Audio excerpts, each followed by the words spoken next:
네, 여러분 안녕하세요. 독서 나무입니다.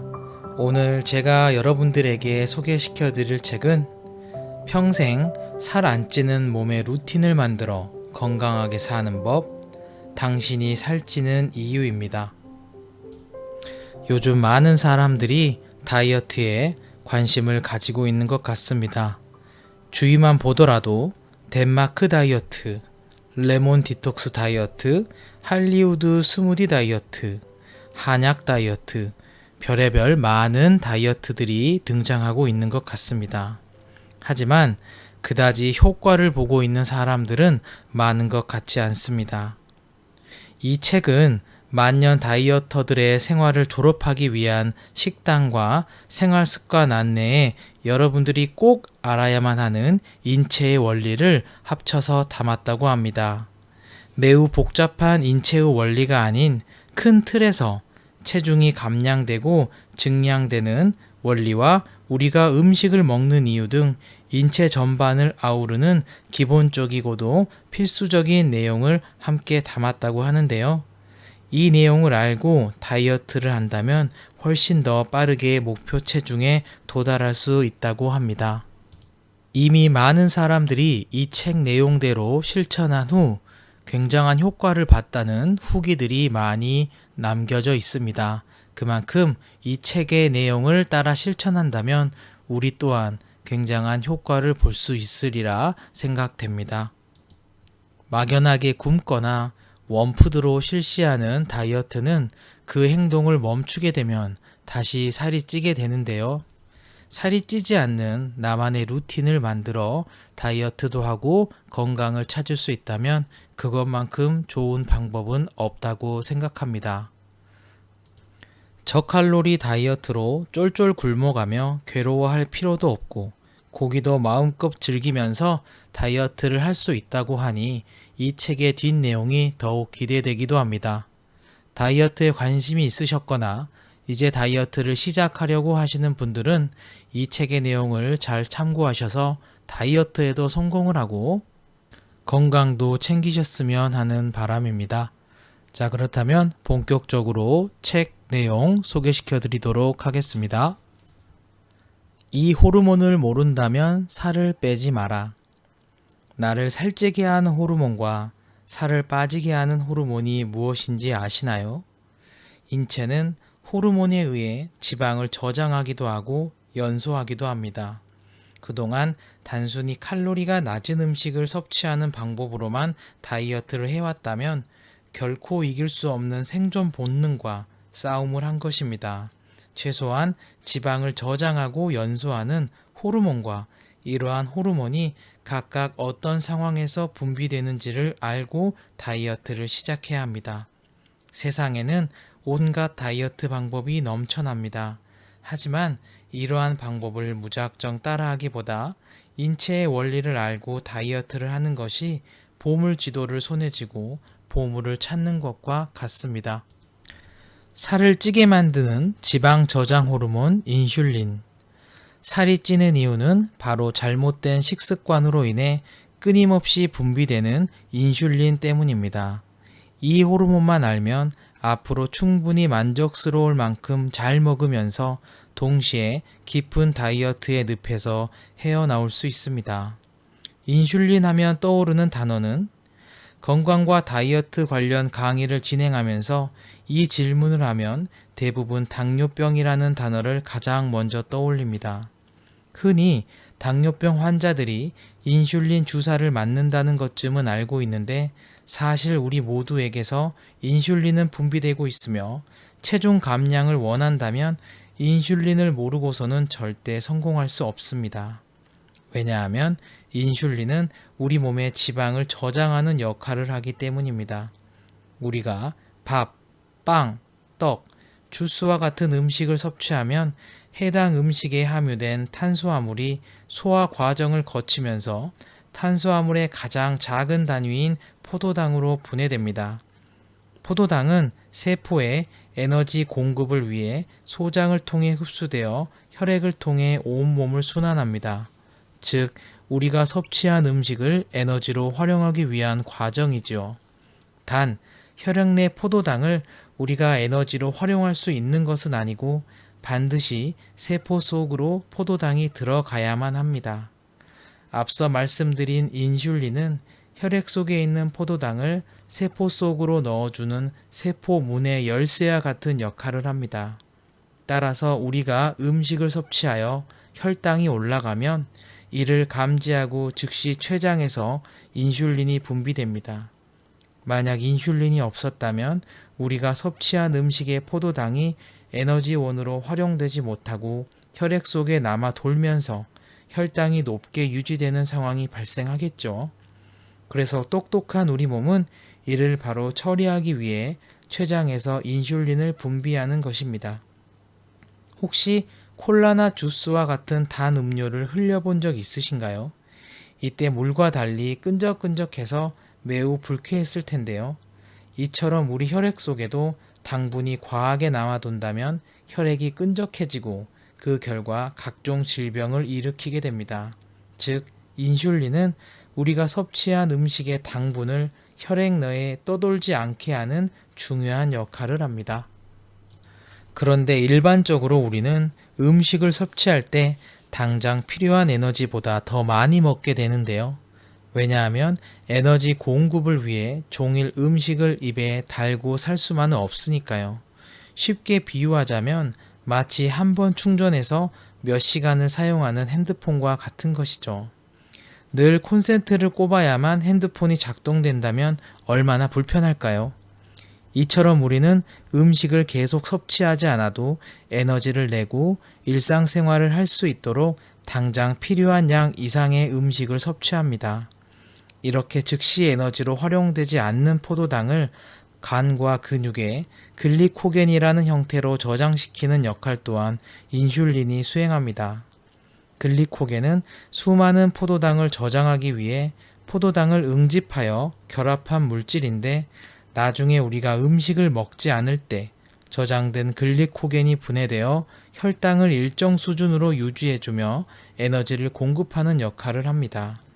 즉, 우리가 즉시 먹을 수 없는 음식을 냉장고에 저장해 두었다가 나중에 꺼내 먹는 행위와도 비교할 수 있죠.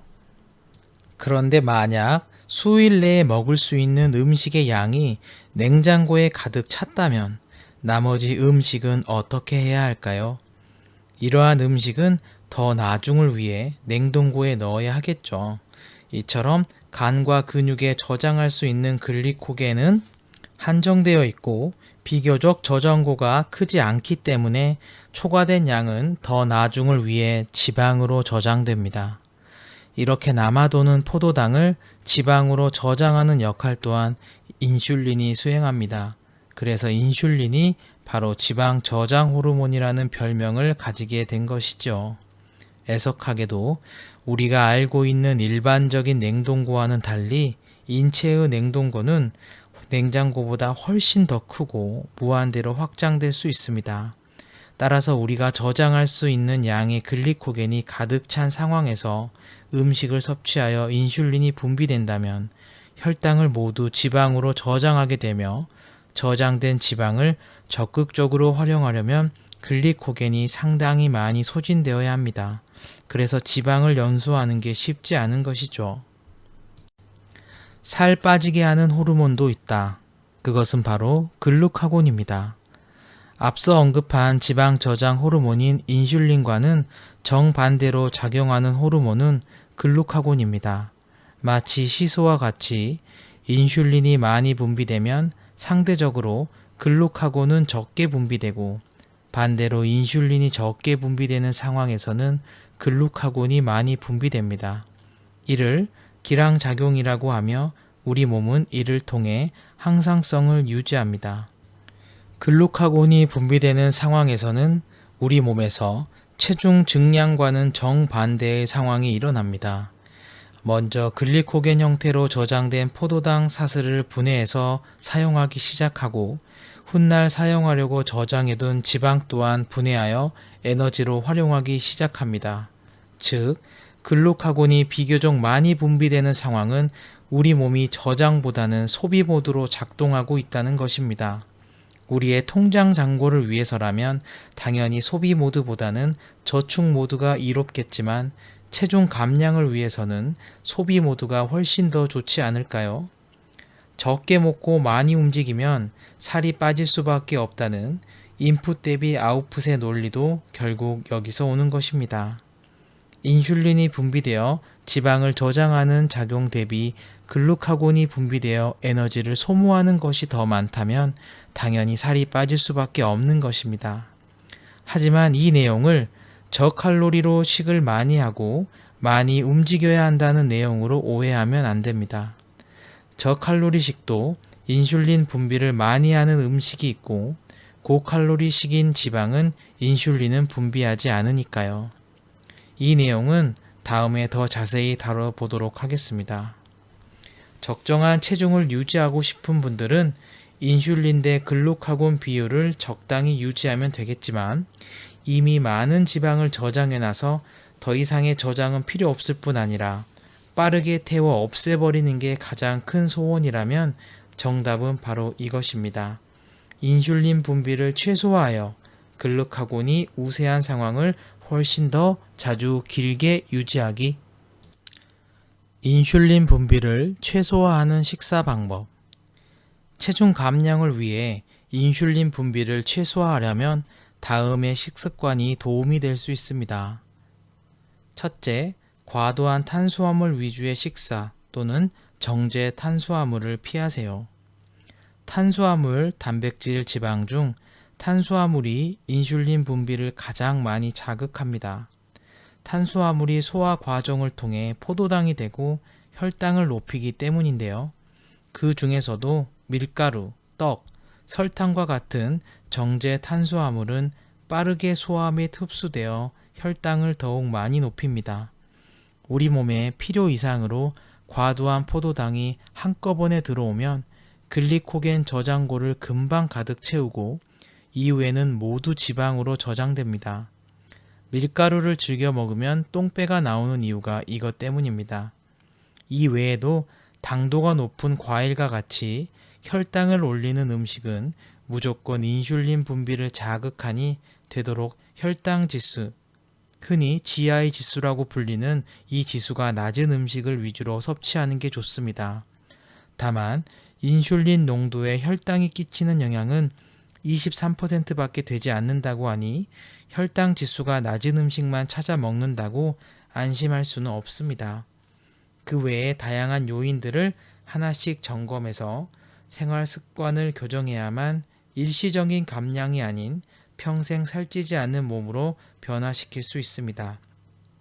피해야 할 탄수화물을 정리해보면 단 음료, 설탕, 빵, 케이크, 면류, 시리얼, 과자, 사탕, 떡, 당도 높은 과일이라고 할 수 있겠습니다.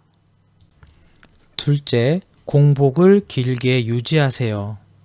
우리가 음식을 섭취하지 않을 때 우리 몸은 저장된 글리코겐을 분해하여 에너지로 활용하기 시작합니다.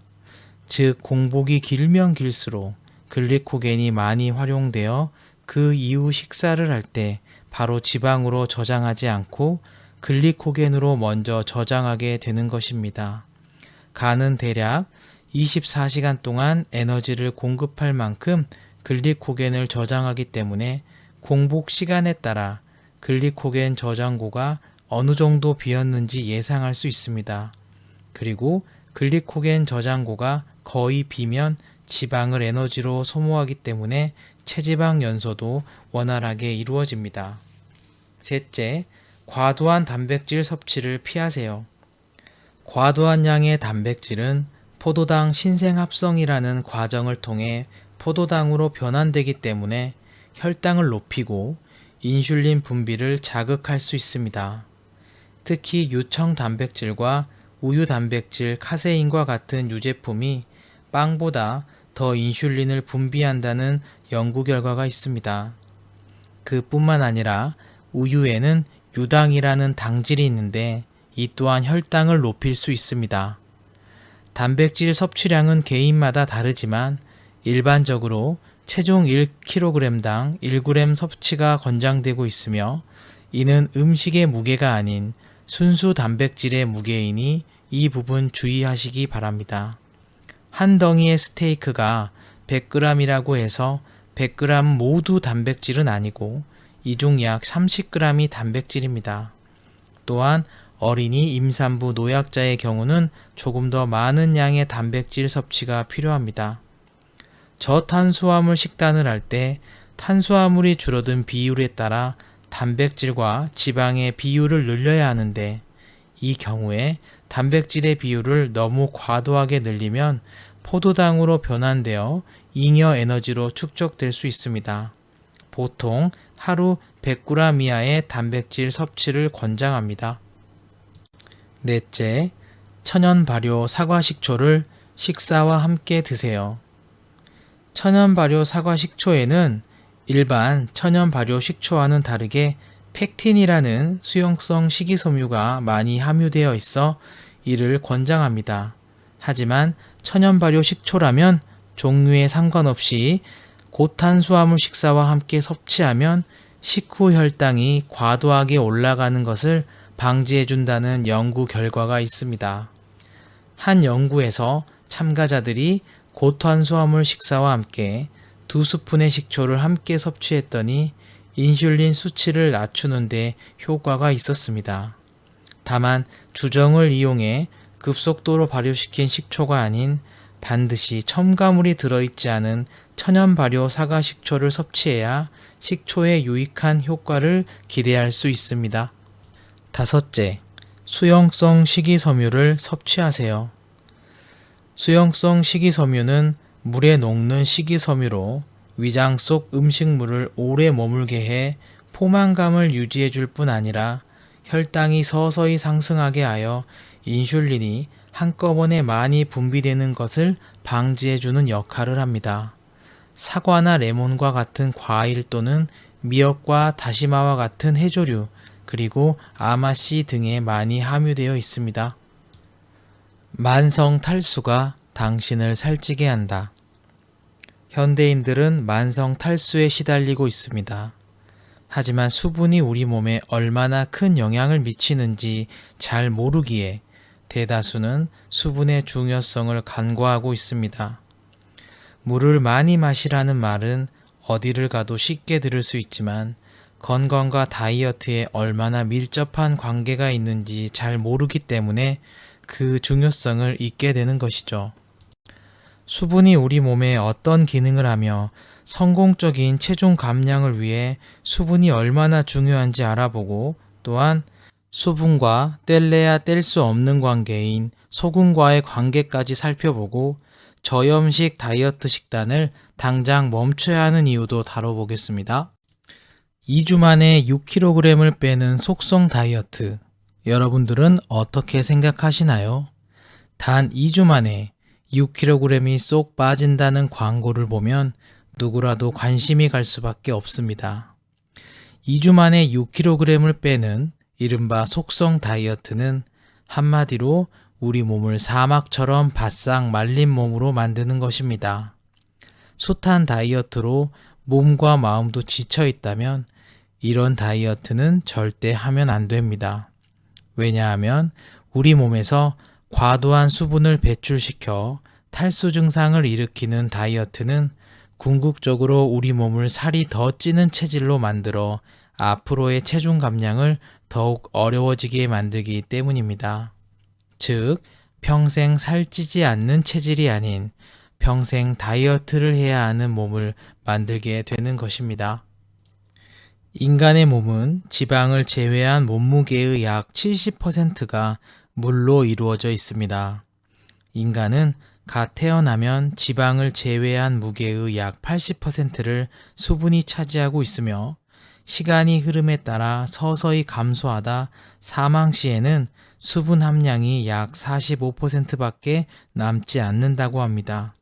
즉, 어린아이의 체수분 함량은 중년의 체수분 함량보다 당연히 훨씬 더 높습니다. 이처럼 우리 몸의 수분 감소 과정을 노화 과정으로도 볼 수 있고 높은 체수분은 젊음을 상징합니다. 온갖 좋은 음식과 영양제를 남보다 열심히 챙겨 먹었음에도 진정한 건강을 되찾을 수 없다면 그 이유가 만성 탈수 때문일 수도 있습니다. 그만큼 수분은 체중 감량과 건강을 위한 가장 기본적이고도 핵심적인 요소입니다.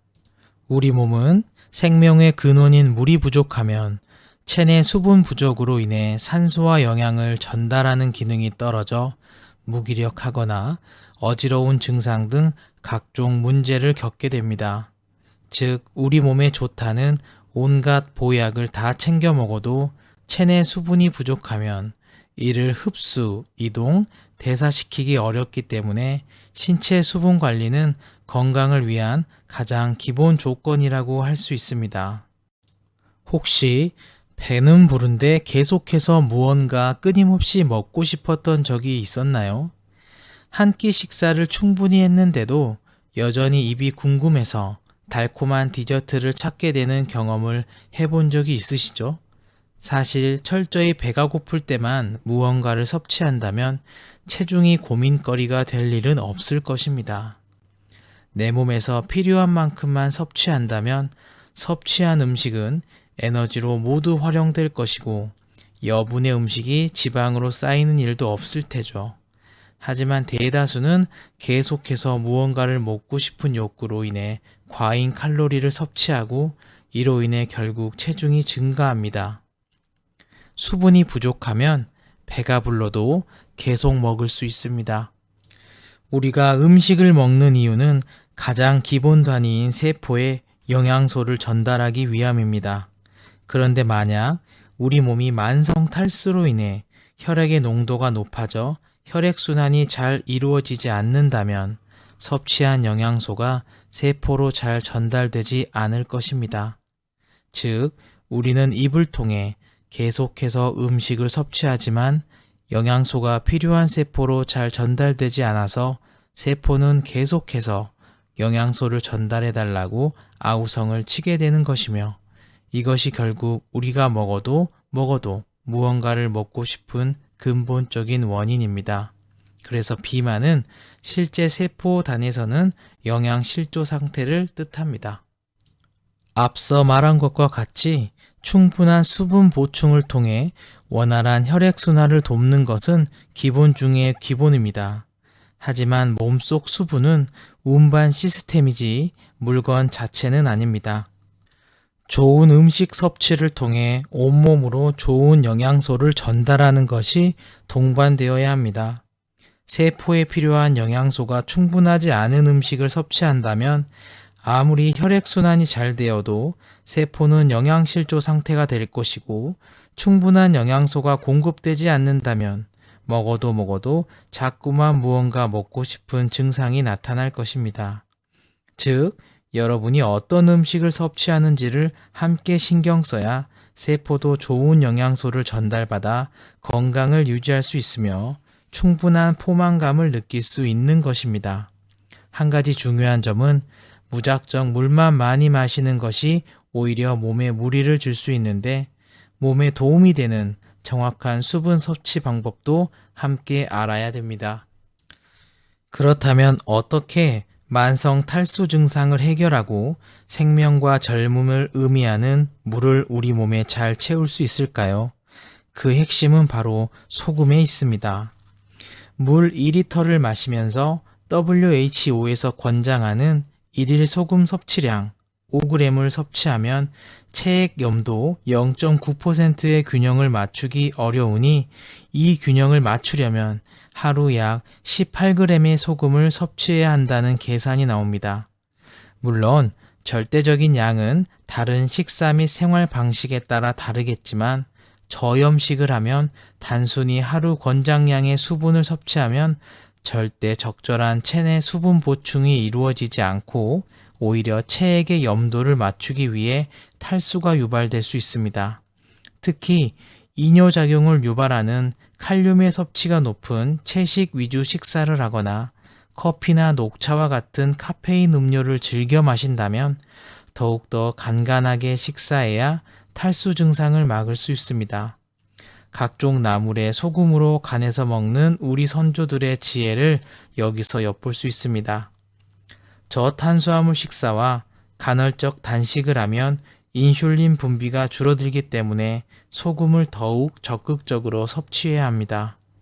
인슐린은 나트륨이 소변을 통해 배출되지 않고 재흡수되면서 체내 전해질 균형을 맞추는 기능도 수행하는데, 인슐린 분비가 줄어들면 나트륨 재흡수가 어려워지고, 이에 따라 수분과 함께 나트륨이 소변으로 배출되어 탈수 증상이 일어날 수 있기 때문입니다. 그럼 도대체 소금을 얼마나 섭취해야 적절한 건데? 라고 물으실 수 있습니다. 하지만 그 정답은 여러분 자신만이 알 수 있습니다. 각자의 몸 상태, 식습관, 생활 방식에 따라 모두 다릅니다.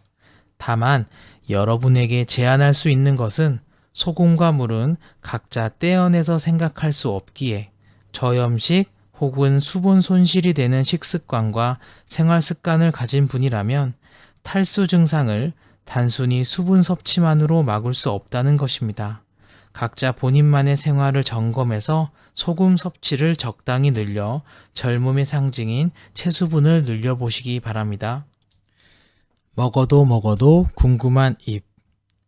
음식은 입이 아니라 장으로 먹어야 한다. 맛있는 음식을 먹는 것은 참 즐거운 일이죠. 사실 음식을 먹는 게 즐겁게 느껴지지 않았다면 아마도 인류가 지금까지 생존하기 어려웠을 것입니다. 우리는 에너지를 얻고 생명활동을 하기 위해 음식을 섭취합니다.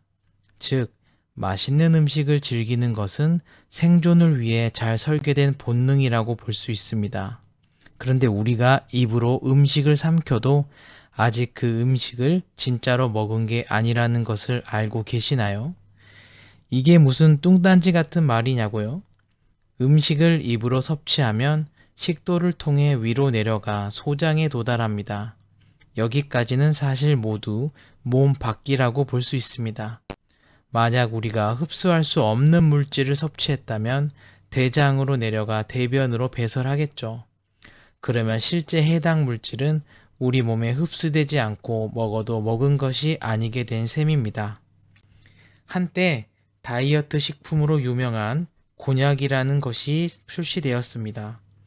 글루코만난이라고 불리는 이 곤약은 수용성 식이섬유인데 점성이 높아 빠른 포만감을 주는 대신 소장의 상피세포는 통과하지 못하기 때문에 우리 몸에 흡수되지 않아 살찔 염려가 없다고 알려져 있습니다. 다이어트를 위해 어느 정도 곤약의 도움을 받는 것이 나쁜 방법은 아니겠지만 그래도 필요한 영양소가 충분히 보충되지 않는다면 곤약은 그저 잠시 장을 거쳐갈 뿐 분명히 밀려오는 식욕을 견디기 어려울 것입니다. 좋은 음식을 잘 먹어야 건강하다는 것을 모르는 사람은 당연히 없을 것입니다. 충분한 영양소를 섭취해야 면역력도 높아져 각종 질병으로부터 멀어질 수 있어요. 그런데 진짜 건강해지려면 사실 입으로 섭취한 영양소가 세포까지 전달되어야만 세포가 건강해지고 그 세포들의 합인 우리 몸이 건강해질 수 있는 것입니다. 우리 몸은 결국 세포 덩어리니까요. 즉, 입으로 음식을 섭취하여 세포로 영양소를 잘 전달하기 위해서는 소화작용이 가장 중요합니다. 그래서 건강을 위한 첫 번째 조건이 바로 소화가 되는 것입니다. 아무리 좋은 음식을 다 챙겨 먹어도 소화가 잘 안 된다면 영양소를 흡수하지 못하고 다 몸 밖으로 배출되는 것이니까요. 어디 그뿐인가요? 소화가 안 되면 장 속에서 음식이 부패하여 유해균의 먹이가 되고 가스 유발 및 독소를 만들어냅니다. 실제로 음식을 섭취한 후 진짜 우리 몸속으로 음식이 들어오는 곳은 입이 아니라 소장입니다. 그 전까지 모두 몸 밖이죠. 입에서부터 식도를 통해 위까지는 소장에서 음식물을 잘 흡수할 수 있도록 잘게 부수는 임무를 수행하는 것뿐입니다. 아무리 배가 불러도 소화가 잘 돼야 식욕이 멈춘다. 만약 음식을 너무 급하게 먹거나 소화력이 많이 떨어진 상태라면 식사를 하고 더부룩한 상태가 오래 갈 것입니다. 그런데 그렇게 더부룩한데도 이상하게 디저트 배는 따로 있죠. 밥을 먹고도 자꾸만 달콤한 디저트나 음료가 생각납니다.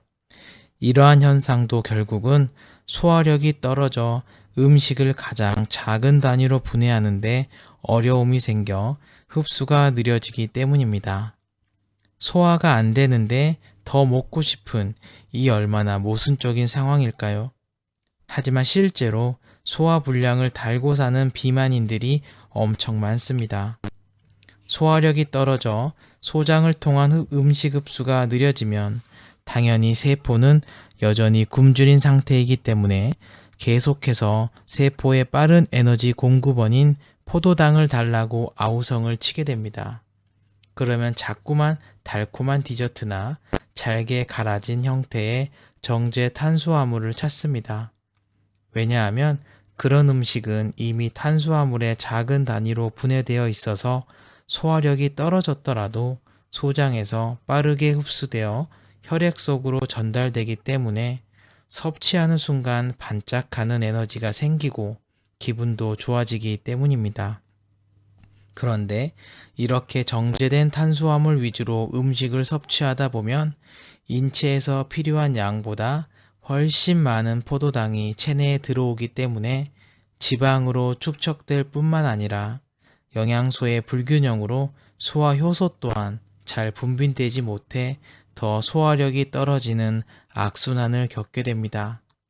이뿐만 아니라 세포는 다양한 영양소가 필요하기 때문에 정제 탄수화물 위주의 음식만 먹으면 다른 영양소를 더 공급해달라고 아우성을 칠 테죠. 그래서 점점 더 자주 먹고 과식하는 습관에 시달릴 수 있습니다.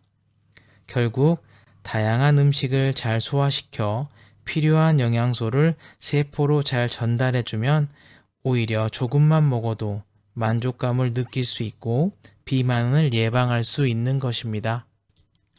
그렇다면 소화를 잘 시키기 위해 여러분이 당장 실천할 수 있는 방법은 무엇일까요?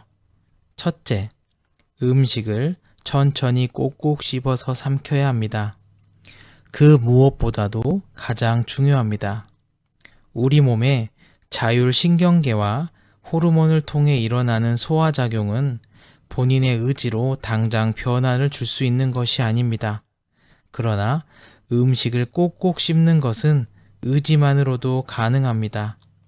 소장에 도달하기까지 음식을 최소 단위로 잘게 부수는 것이 소화작용의 목표이기 때문에 입에서부터 음식을 잘게 씹어서 삼킨다면 위에 부담을 줄일 뿐만 아니라 소화도 훨씬 잘 될 것입니다. 특히 탄수화물을 분해하는 소화효소는 위에서 분비가 되지 않고 침에서 분비가 되며 소장에서 마지막으로 분비됩니다. 즉, 입에서 음식을 충분히 분해하지 않고 삼키면 위로 넘어가게 되고 위는 이를 물리적인 힘을 가해서 분해해야 하므로 큰 부담이 됩니다. 또한 음식을 천천히 씹으면 음식 먹는 속도가 느려져 과식을 방지하는 효과가 있습니다. 포만감을 느끼게 하는 호르몬인 렙틴은 우리가 음식을 먹기 시작하고 20분 뒤에 분비되기 때문에 음식을 20분 이상 천천히 섭취하면 실제 섭취량도 줄어들어 체중 감량에 효과가 있을 뿐만 아니라 우리 몸속 소화기관에 부담을 덜 주게 됩니다. 두 번째, 충분한 물과 염분 섭취를 해야 합니다. 소화효소인 아밀라아제가 잘 분비되려면 당연히 침이 잘 분비되어야 합니다. 침이 잘 분비되기 위해서는 몸에 수분이 충분히 있어야 하는데 사람의 체액은 0.9%의 염도를 일정하게 유지하기 위해 이에 맞춰 갈증을 유발하기도 하고 이뇨작용이 발생하기도 합니다. 만약 과도한 저염식을 한다면 체액의 염도가 낮아지는 것을 방지하기 위해 소변으로 수분이 배출될 것이고, 이러한 현상이 계속된다면 몸에 탈수 증상이 발생하게 될 것입니다. 탈수 증상이 발생하면 침이 잘 분비되지 않아 입이 바싹바싹 마르는 경험을 하게 될 것입니다. 즉, 과도한 저염식은 소화작용을 어렵게 만듭니다. 세 번째, 즐거운 마음으로 좋아하는 음식을 드세요. 음식을 상상하거나 보고 냄새를 맡기만 해도 입 안에 침이 고이며 위에서 위액이 분비됩니다. 실제 좋아하는 음식의 자극으로 위액 분비량이 3배나 증가하기도 합니다. 즐거운 마음은 위액 배출 운동을 촉진하는 반면 분노나 통증, 우울의 상태는 교감신경이 흥분되어 위액 분비와 위 운동이 억제됩니다. 즉, 감사한 마음으로 즐겁게 식사를 하면 원활한 소화작용이 이루어질 수 있습니다. 네 번째, 장내 유익균을 늘려보세요. 우리 장에는 100조 개가 넘는 장내 세균이 살고 있는데, 이러한 장내 세균이 음식을 소화하고 영양소를 흡수하며 심지어 비타민과 호르몬을 만드는 역할도 수행합니다. 장내 유익균을 늘리기 위해서는 김치와 청국장 같은 발효 음식을 섭취하는 방법도 있고, 장내 유익균들의 먹이인 해조류, 버섯, 양파와 같은 수용성 식이섬유를 섭취해서 유익균을 증식시키는 방법도 있습니다. 가장 적극적인 방법으로는 프로바이오틱스 제제를 섭취하여 다양한 종류의 유익균을 대량으로 투여하는 방법이 있습니다. 이 모든 것을 함께 하는 것이 가장 좋겠죠. 건강은 결국 세포 하나하나가 건강하다는 것을 의미합니다. 세포가 건강해지려면 좋은 영양소를 섭취함과 동시에 이를 잘 소화해 세포로 전달시킬 때 비로소 이루어질 수 있습니다. 작은 생활 습관의 변화를 통해 지금 당장 여러분의 소화력을 상승시켜 건강하고 에너지 넘치는 삶을 되찾으셨으면 좋겠습니다. 끝으로 장 건강을 개선하는 5가지 방법을 정리해 보도록 하겠습니다. 첫째, 유해균을 유발하는 설탕과 가공식품 그리고 글루텐, 즉 밀가루와 카제인을 멀리해야 합니다. 여기서 카제인은 유제품을 뜻합니다. 둘째, 장내 세균을 죽이는 항생제 복용과 위에 해로운 균이 번성할 수 있는 환경을 조성하는 위산 억제제 복용을 피해야 합니다. 셋째, 김치, 청국장, 나토, 요구르트와 같은 발효식품 섭취를 통해 장내 유익균을 늘려주세요. 넷째, 장내 세균의 먹이인 해조류, 버섯, 양파와 같은 수용성 식이섬유가 풍부한 식품을 섭취해 주세요. 장내 세균이 수용성 식이섬유를 먹이로 먹으면서 만들어내는 단쇄지방산이 장벽을 강화하는 역할을 합니다. 다섯째, 프로바이오틱스 보조제를 먹으면 우리 장 속의 다양한 일꾼인 여러 가지 균주를 한 번에 다량으로 섭취할 수 있어 큰 도움이 됩니다. 앞에 4가지를 모두 실천하면서 보조제를 복용하면 효과가 배가 될 수 있고, 만약 앞에 4가지를 잘 지키기 어렵다면 보조제 섭취는 필수라고 할 수 있겠습니다.